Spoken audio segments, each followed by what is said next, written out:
Happy Monday, guys. How are you? This is Monday Motivation, how to pass NCLEX. And we are starting with a topic. We're starting with a topic that is like, yeah, we got to know it as nurses. It's going to be the donning the sterile gloves. And this is something that I do focus on. I've always put this in quick facts. We'll be going over a quick facts topic today.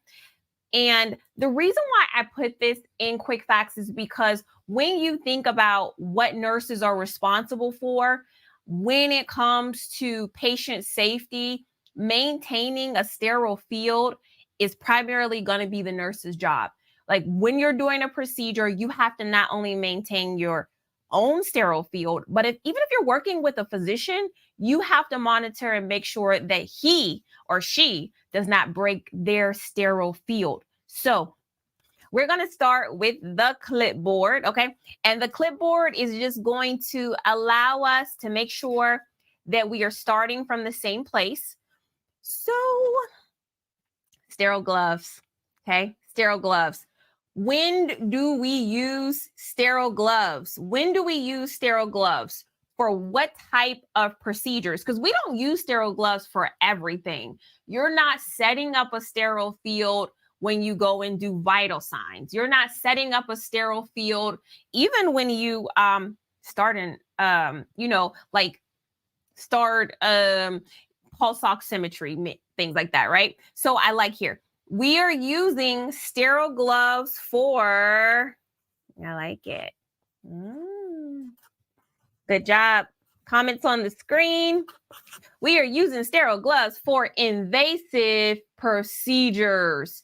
Okay. And this is very important because we have to memorize and we have to understand our anatomy, the human body, right? And inside of the human body, we do not find what? We do not find bacteria, right? So in most of the organs that you will be working with, well, maybe except for the bowels, right? But most of the organs that you will be working with, the heart, the bladder, right? The liver, the spleen, these things are all free from bacteria. So sterility is so important that we are not introducing, contaminants into a sterile cavity. All right. Now, the thing about this wearing gloves, when it comes to healthcare, what does it decrease in a negative way? So I don't want you guys to think, oh, it decreases bacteria or something like that. No. The trouble with gloves, and this is why it's so important that the size of the glove is correct, the thickness of the glove, is because it is going to decrease your what? It's a sense. And I don't know if you ever thought about this before, but this is important when you're doing procedures. It is going to decrease your sense of touch. And that is something that is actually studied. It's something that's studied when a surgeon is wearing a certain thickness of a glove, or a nurse is wearing a glove that is too loose, right? It is going to decrease your sensitivity to the patient's skin. It's going to decrease your ability to feel the correct anatomical organs that you're looking for. And so the size of your glove is very important. Okay. What's the most important task to do first? The most important task to do before putting on sterile gloves is going to be what? I like the comments. It says, I'm learning today. We come here to learn. Yeah. Come here to learn. Oh, congratulations. I got them testimonials. Hi, Miss Regina. I passed my NCLEX RN on Friday, October 13th. That is my little baby's birthday. In Jesus' name, I am a ReMar nurse. I love that nurse law. I love that when I'm able to read, I am a ReMar nurse. So much there. Thank you, Jesus, and thank you, Team ReMar. Well, congratulations. You have your nursing license now. You are a RN. I'm so happy for you. Thank you so much for coming and telling us.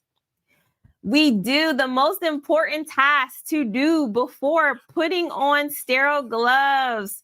Wash your Hands. Oh, gotta do it. Okay, gotta wash your hands. Now, what is the medical emergency that NCLEX will ask you about when it comes to sterile gloves? This is, if you don't remember much else of what I say, this is a huge point. You guys, we always got to know about the medical emergencies. What's the medical emergency when it comes to sterile gloves? Come on, give it to me. Give it to me. It's not sepsis. It's not, what is it? I'm still looking for it. I don't see it yet. I'm giving you time. Let me read this testimonial. Hi, everyone. Professor Regina. And listen to your videos for only 3 weeks in your channel. You were the top of my learning. So now I can say I'm a ReMar nurse. Thank you so much for your prayers, for your enthusiasm, and everything you do for the community. Amazing. Congratulations for passing. And I see it here. I see it. We need to know if our patient has this. You guys are on fire this morning. So you guys are so up this Monday. Latex allergies. Yes, if your patient has a latex allergy, you better know the alternative. What's the alternative glove you can wear when your patient has a latex allergy? What's it called? What is it? Quickly, tell me. Do you know? If you don't know, we are definitely going to get into it, but that was our clipboard review. Remember, this specific topic is in quick facts, and I thought somebody said page 35. And it's actually, if you have this one, or even if you have the 5-star, you don't have the next one, sterile gloves is also on that one too.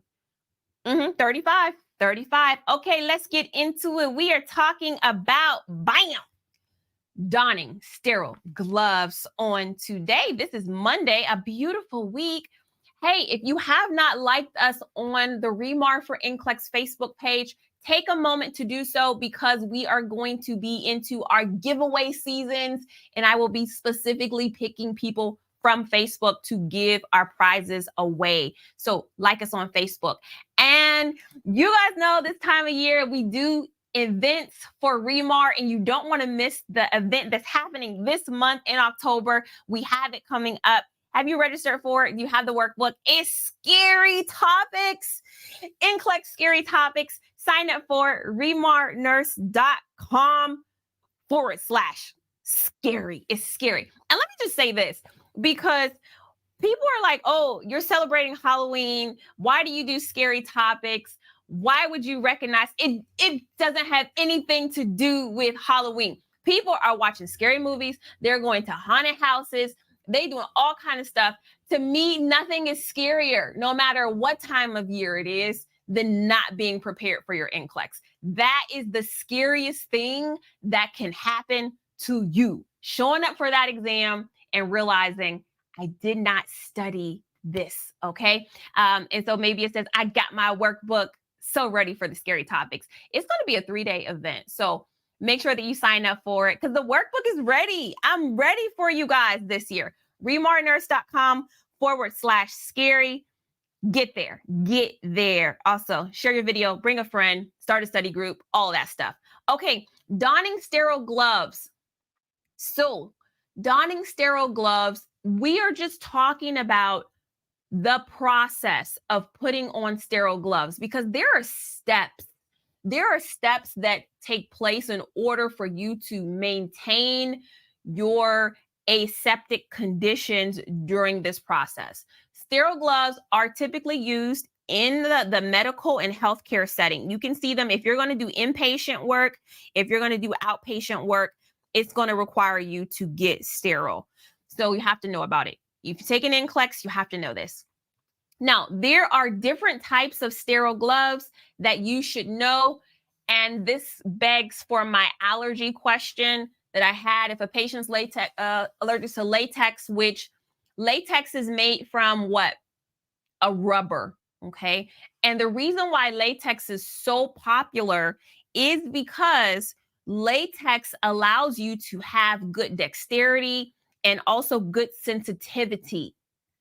It is perfect if we need to, feel skin, feel nodules. Those gloves are going to allow you to do that the best. However, latex is an abrasive.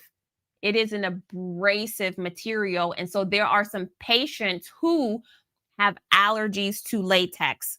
And even what research shows is that some patients may not start, and even nurses, you may not start having an allergy to latex, but if you're in nursing for 10, 15 years, right, and you're wearing latex every day, you can start to develop a sensitivity to latex. So when you work on the unit, you actually see most units are what they're doing is they're moving away from latex and they are moving to the nitrile gloves.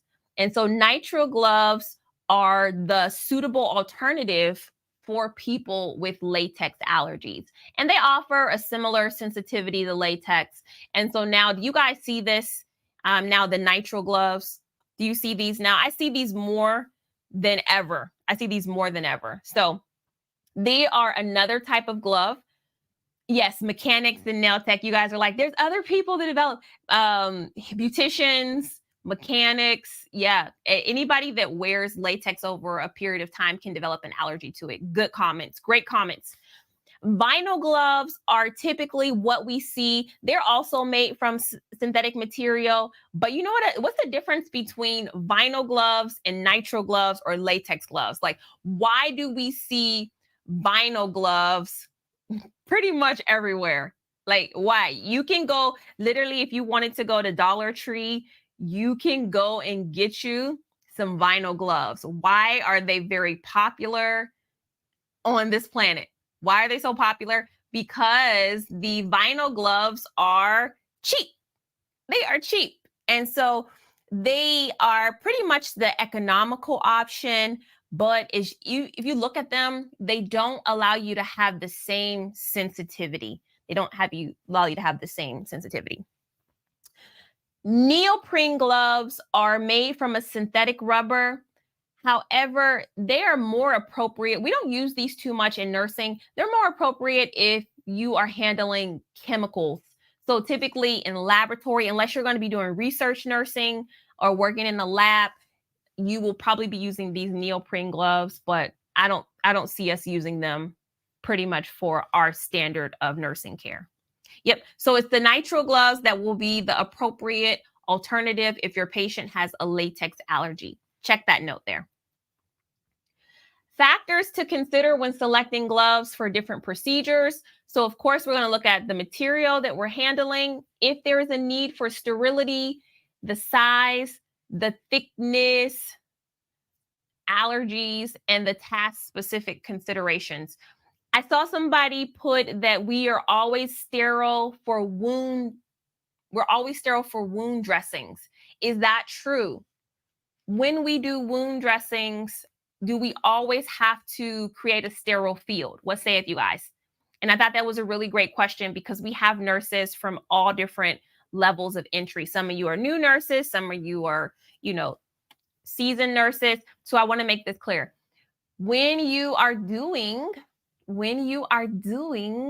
wound care, you should look for whether it is considered a sterile procedure or not, because some wounds do not require you to be sterile. Okay. And I know it's kind of confusing because isn't a wound invasive? Isn't there a break in the skin? Yes, there are. But some procedures are only, I like that. Some procedures are only clean procedures. They are not sterile. So great comment. Thank you guys so much for the comments here. The importance of sterility or sterile gloves are going to be infection control, surgical procedures, some wound care, invasive interventions, some occupational safety. All right. Compliance with just our basic standards. We are providing a certain level of care. And then also we are maintaining the client's confidence and trust by protecting them from harm. We have to do that. It is the nurse's responsibility. So there are, I'm going to say any surgical procedure, any invasive medical procedure, and some wound care and dressing changes will require you to be sterile. But again, when it comes to wound care and dressing changes, please defer to what the physician is requiring you to do. Surgical procedures and invasive medical procedures, you need to be sterile, and it is a big deal for sterility. I was talking to one of my friends, and she was saying how she was going in for surgery on her leg, and she wanted her husband to be in the operating room, but the physician said her husband cannot be in the operating room. And she's like, why is that? Why do you guys think spouses, significant others, family, friends are not allowed in the operating room with their loved ones? Why do they have to wait outside when one of them could be in there, right? One of them could be there. Even if they were in the back in the corner, why do we prohibit them from going with their loved ones during surgery? Yeah, it's unethical. Mrs. What do you say? To maintain sterility because they are dirty. All right, that's nursing talk. That's nursing talk, right? They are unsterile, controls traffic. Exactly. So when we say somebody is dirty in a medical term, we are talking about the possibility of them being contaminated. All right. And so we are trying our very best to maintain a sterile environment. And so that essentially means, and this is what we need to tell our patients, this is very important for patient education. Everybody in the operating room is trained to maintain a sterile presence. Okay. So you can't just go in there. You have to tell our family members, you can't go in there because you're not trained to be in that environment. All right.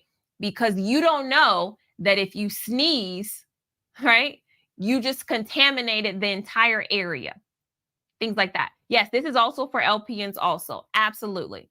This is also because LPNs can assist with sterile procedures.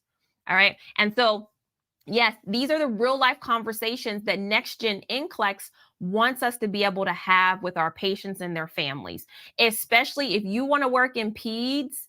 If you want to work in peds and surgical care for babies, you know the mothers and the fathers want to be there the entire way. All right. You know, they want to be in there with their child. So we have to be able to have the conversations intelligently without hurting the family members' feelings. But no, like, no, you can't go back in there because everybody would be trained to be in that environment but you. Right. And so why, more specifically, what are some sterile procedures that you have to do, right? Especially PNs, if I have some PNs watching, catheterizations. Why do you have to be sterile when you're putting in a Foley catheter? Isn't urine dirty?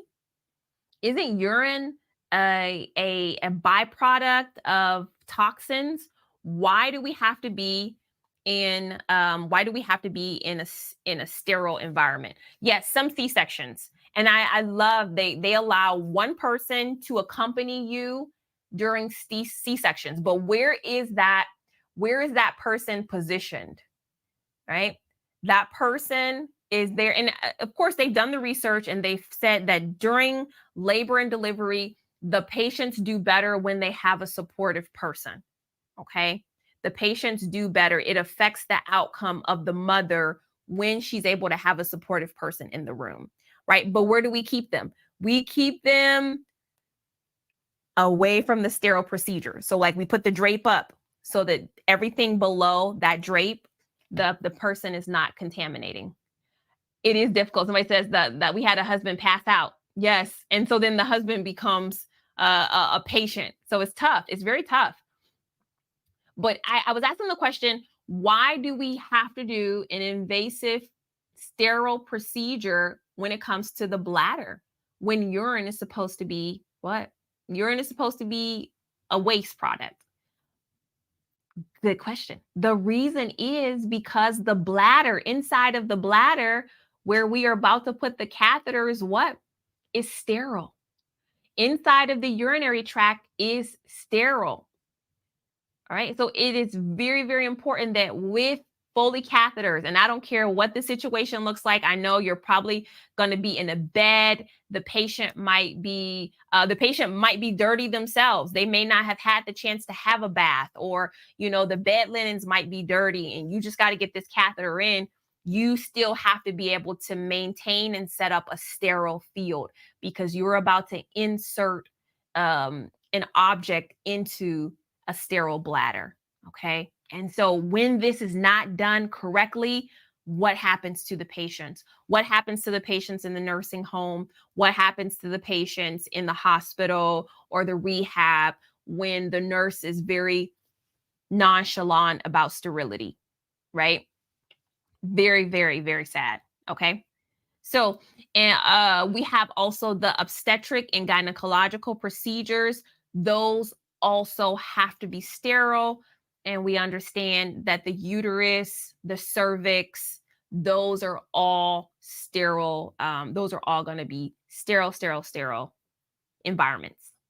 This is good stuff. I mean, because this is the day-to-day care of nursing that really makes a difference on your patient outcomes. Also, hey, we have 400 people. We have 400 people watching on YouTube, but only 80 likes. So let's get those likes up. Smash that like button. Let's get to 200 likes to unlock our bonus question on today. We can do it. We have been consistently smashing the like button and unlocking. So that's our unlocking challenge, 200 likes. So donning sterile gloves, the first thing you have to do is wash your hands. It does not matter if you put on sterile gloves and your hands are dirty, you're going to be putting yourself at risk for contaminating your sterile field with your dirty hands. So you need to scrub those hands.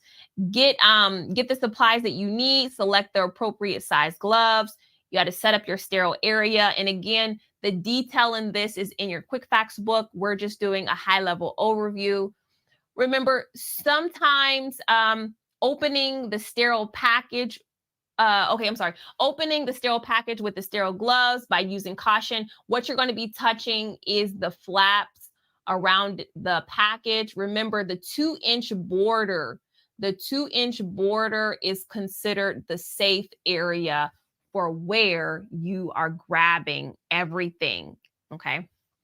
You're going to pick up the glove with your dominant hand first. So I'm left-handed, so I always pick up the first glove with my dominant hand. All right. And then with your dominant hand, you are going to grasp the cusp of the glove. And then you're going to slide your dominant hand on here. Okay. All right. Be careful not to touch anything with the gloved hand because it is sterile. And then when you have your sterile glove in hand and you slip it under the cuff of the other glove on your non-dominant hand, you're going to gently push on that glove until your non-dominant hand is now in the glove. Yes, definitely keeping everything above your waist. Good job. All right. And then after both gloves are on, that is when you adjust the gloves together. Okay. You're going to adjust both gloves at the same time. So even if it's on, but it's not properly placed, you got to keep going. Okay. All right. Nurses should never touch anything other than what is required for the procedure with the sterile gloves. If the sterile gloving process is broken at any point, you got to use new gloves from a new package. And then wear sterile gloves only when necessary. Okay. Never wash gloves or reuse them. I've actually seen that. Please just use a new glove. Gets a new set of gloves. Have you ever seen that? I don't know what it is where some nurses and some nurses' aides actually wear gloves all day long. Like they wear them like they're outside and they put on gloves. Like, you know how you have cold weather gloves and some nurses are like, oh, my hands are cold. And they literally will just wear one pair of gloves all shift long. I can't, it's just like, you can't make it up. You can't make some of this stuff up, but I know you will see it. I know you will see it. So we gotta find a way to have that conversation with our staff that just want to do things their way. They just want to wear one pair of gloves. They do everybody's vital signs. They do everybody's, pass out everybody's tray with one pair of gloves. Do we understand that gloves definitely get dirty? Gloves actually get dirty. And I know you see, am I the only one? Honestly, nobody else sees this? Maybe. Maybe it's just me. Okay. So, common mistakes to avoid in donning sterile gloves. You guys have been posting them here, but touching non-sterile surfaces. Okay. Improper hand hygiene, inadequate glove package inspection. Now, this is just making sure that when you start the procedure that there are no rips, tears, the package is not wet. Very important. Incorrect glove selection sizes. You cannot touch your hair, your face. If you touch your hair, if you touch your nose, if you touch the mask, then you have contaminated those gloves and you have to start again. Reaching into the glove with a bare hand. All right. Somebody said turn your back on it. Failure to maintain the sterile field. If you rush or you skip a step, you do have to do it pretty quickly, but you cannot skip any of the good steps. Okay, it's NCLEX question time. And I expect you guys to get these right. I don't know. I expect you guys to get all of these right because this is basically a procedural test. Here we go. First question. A nurse is preparing to don sterile gloves for a procedure. What is the most appropriate way to open the glove packaging? Number 1, tear it open quickly to minimize the risk of contamination. 2, open it slowly and carefully to maintain sterility. 3, ask a colleague to open it for you to ensure sterility. 4, shake the packaging to remove any contaminants. Ooh. I'm so glad you showed up for class today. Okay, I'm so glad that you showed up for class today because donning sterile gloves, NCLEX can get you on the distractors. Okay, NCLEX can get you on the distractors because you have to know this subject. So go ahead and put your comments on the screen. Put your comments on the screen, and we are going to, explore this topic some more. So the correct answer for this one is going to be number 1, opening that package quickly. You guys know in nursing school, they tell you to open it up fast. All right. So I'm sorry. Tearing open the package or shaking it? I'm sorry. It should be number 2. Number 2. I do not know why this says number 1. Please forgive me. It is number 2. Opening it slowly to carefully maintain sterility. Opening up the package quickly or shaking it can introduce contaminants. And so this should be opened up slowly to minimize the risk of contamination. Okay, sorry guys, I'm sorry. I was rushing when I did this.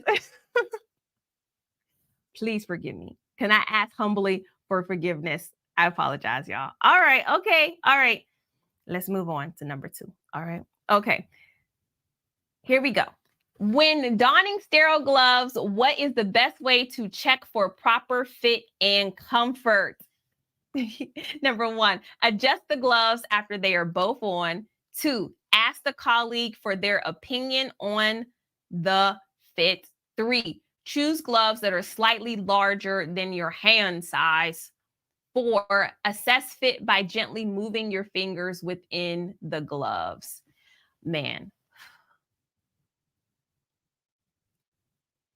We're talking about what is the best way to check for proper fit and comfort. Y'all help me through today. It's Monday. I see a lot of number 1s on the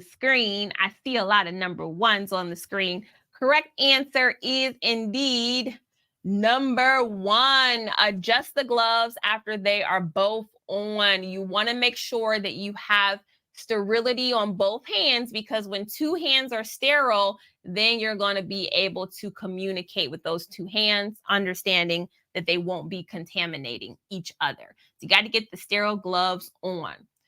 Question number 3. When donning sterile gloves, which step should the nurse perform first? Number 1, open the sterile glove packaging without touching the inner surface. 2, insert the dominant hand into the first glove and adjust it until it fits snugly. 3, while holding the first glove in place, insert the fingers of the ungloved hand inside the second glove cuff. Or 4, perform hand hygiene using soap and water. Here we go, ReMar nurses. What's the most important thing that you should do before this? Correct answer. Yay, number 4, it is always best to do proper hand hygiene and soap and water. Now, let me ask you guys this. How long do we wash our hands for? How long do we wash our hands for? I love this question because sometimes people will just say, we do it for happy birthday. But how long is that? How long literally does it take us to sing happy birthday? Basic safety point, okay? And I see it, good job. That's it, at least 20 seconds. We need 20 seconds, all right? Put that number in your mind, 20 seconds. Okay, when donning sterile gloves, which part of the glove should be touched by your bare hand? Is it going to be the fingertips of the glove, the cuff of the glove, the palm of the glove, or for the back of the hand? Which is going to be, okay, which is going to be,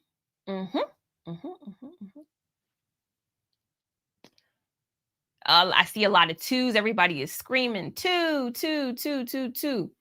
It is going to be number 2. Yes, the cuff. When donning sterile gloves, it's acceptable to touch the cuff of the glove with your bare hand to facilitate putting it on. This helps prevent contamination of the glove's interior. Good job. You guys know sterility. You know donning sterile gloves. This is very exciting. Oh, let me see. Did we make our share goals?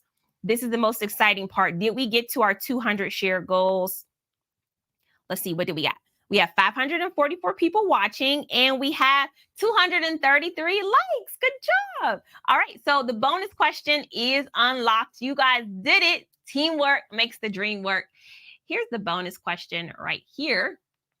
The nurse is donning sterile gloves and accidentally touches a non-sterile surface with one of the gloves. Which action should the nurse take? Is it number 1, discard both gloves and start the donning process again?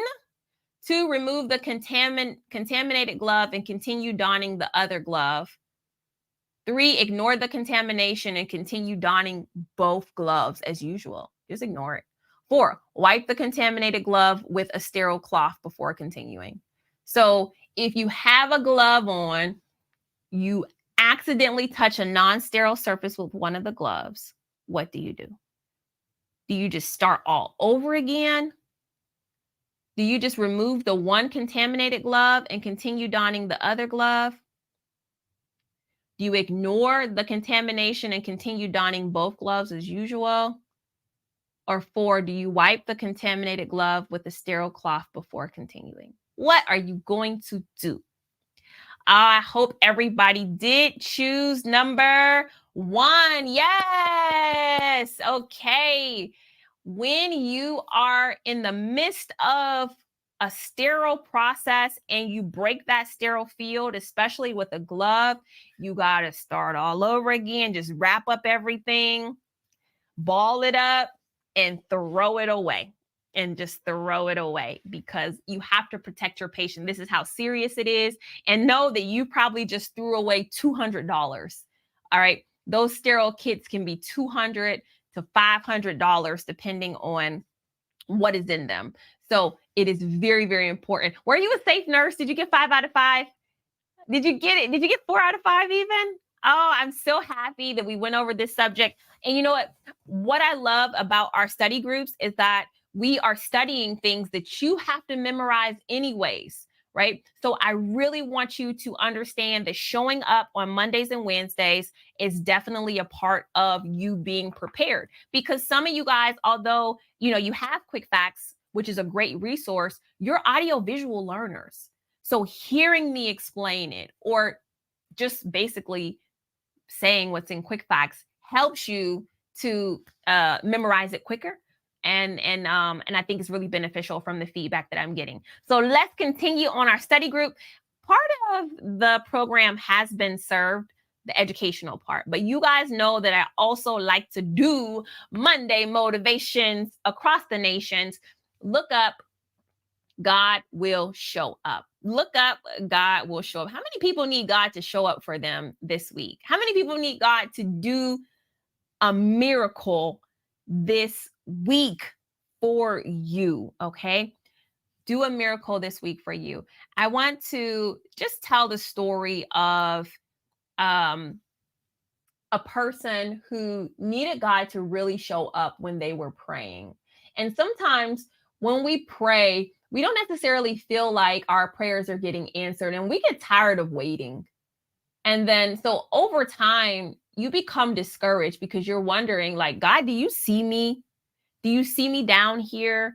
Are you aware of my comings and my goings? Because I really need to be seen today. And I know you have a lot of going on, but I need you to stay here with me if you can do it, right? Right. And so we ask God those questions, but I like to just present that I think God likes to be challenged. I think God likes when we do that. I think God likes when we do that. There's a story, Elijah and the prophets of Baal.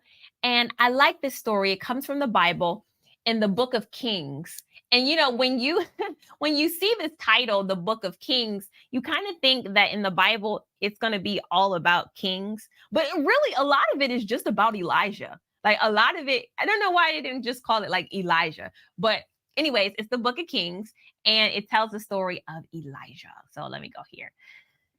And Elijah, what happened was Elijah, he was a prophet of the one true God.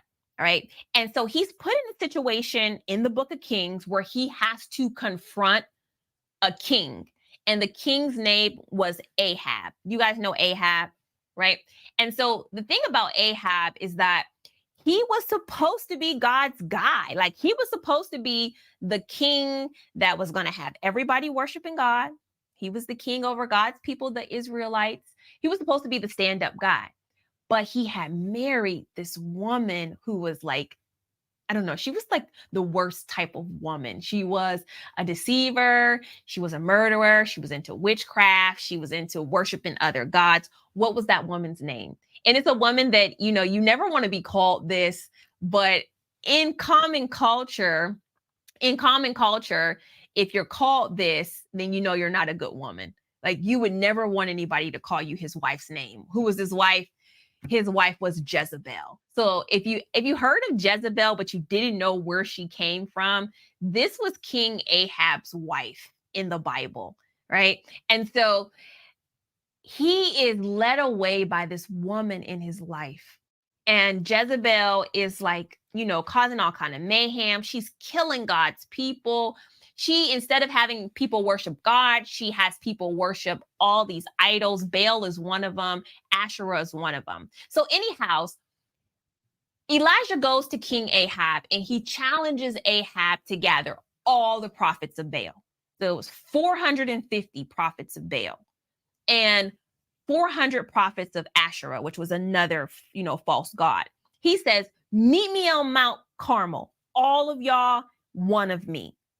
And we will see who is serving the real God, because we're going to ask God to consume our sacrifices with fire. Okay.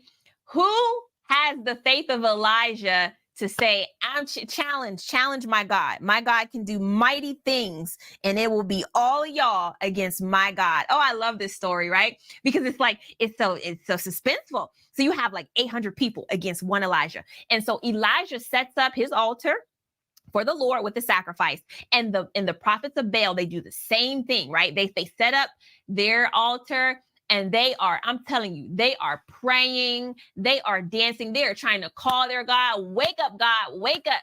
Come on, we need this fire. We need this sacrifice, right? And so they're doing everything. They're even like cutting themselves, making themselves bleed, in all type of pain, trying to call this false God's attention. They're trying to get his attention, but nothing happens. Nothing happens. And so Elijah's sitting there and he's like, oh, wow. So Elijah, he rebuilds his altar.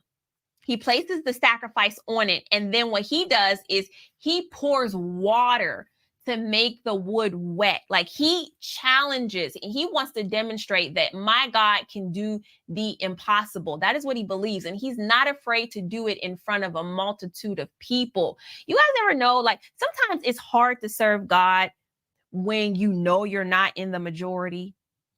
Like it's hard to serve God in a place where people are not even acknowledging him. Whoo! You're going to have, listen, if you want to stand for God, you're going to have to learn how to do it when you're an army of one. Can you be an army of one for God? Like in your house right now, like even if nobody else is serving the Lord, can you be an army of one for God? Because guess what? Let me tell you, when you get in front of that NCLEX, guess how many is going to be in your army? It's going to be an army of one. And you want to have God on your side. Amen. Amen. And so listen to this. So Elijah makes the wood wet and he prays to God. And immediately, I mean, he didn't have to sing a hymn. He didn't have to cut himself. He didn't have to dance around and do the Tootsie Roll and break it down. None of that stuff. God comes down. Fire comes from heaven, consumes the sacrifice, consumes the wood, and consumes the water around the altar. God shows up for Elijah, makes a stand and says, this is it. There is no other gods before me. Y'all better keep that first commandment because ain't nobody else coming for you like God can come and rescue you. All right. And so the people, when they see this, I love it. They fall to their faces and they declare, the Lord, he is God. The Lord, he is God. This event shows that the God of Israel, the one who they should have been serving, the one who they left behind, the one who they put aside to do their own thing, okay, he is the one true God. And so as a result, the prophets of Baal are seized and executed. Oh, man, you don't want to be on the wrong side when it's time. And Mark preached a really good sermon yesterday in terms of demonstrating that there are only two groups. Okay, there are only two groups. There is going to be the good, who is going to be rewarded, the believers who will be justified, sanctified, who will be preserved by God. And then there will be the unbelievers who will receive their just reward. And so at the end of the day, you always want to make sure you are on the winning team. You always want to make sure that you don't have to fight your own battles. All right. Because you know you can't do it in your strength. And I believe that those people who were praying to Baal, they really thought that that false god was going to show up and they were giving their all. Don't you hate when you give your all to the wrong thing? Come on, somebody. When you're giving 110% to something that is not working for you, whether it is a relationship, whether it is school, you know, whether you find yourself in the wrong education, man, you are just giving and giving and giving, and you're not being filled. You're not being filled up. So you got to make sure that what you're giving to is going to be able to sustain you. Amen. All right. And so I love it because God shows up. The people see who the one true God is.